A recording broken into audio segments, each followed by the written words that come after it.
Alright, today we're doing catalytic converters on a 97 Ford Taurus with a 3.0. Not in California, so we didn't have to do all that extra jazz they do out there.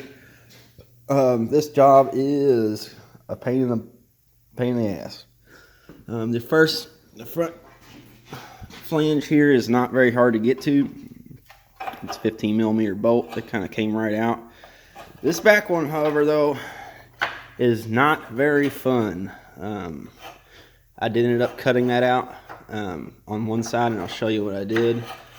I didn't make a video of me actually doing it this time. Here's the new one, because it was such a pain, and I wanted to spare you all the cuss words on this one. But we'll look up here on the car.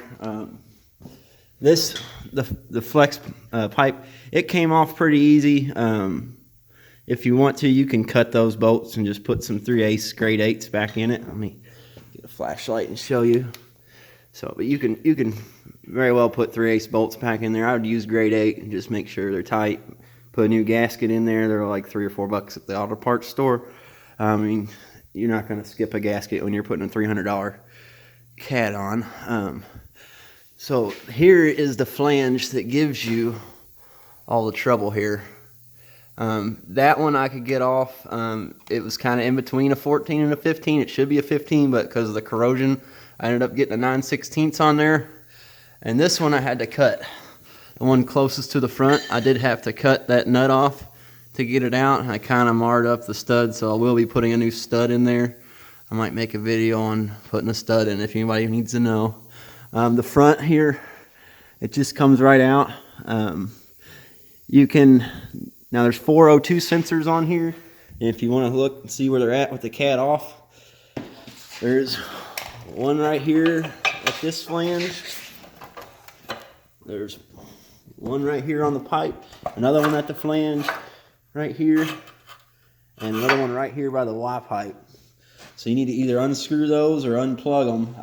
I tend to unplug them and then unscrew them, but kind of leave them where they're at so I don't get them mismatched as far as upstream and downstream goes. But putting it back in should be just about as opposite, just reverse of removal.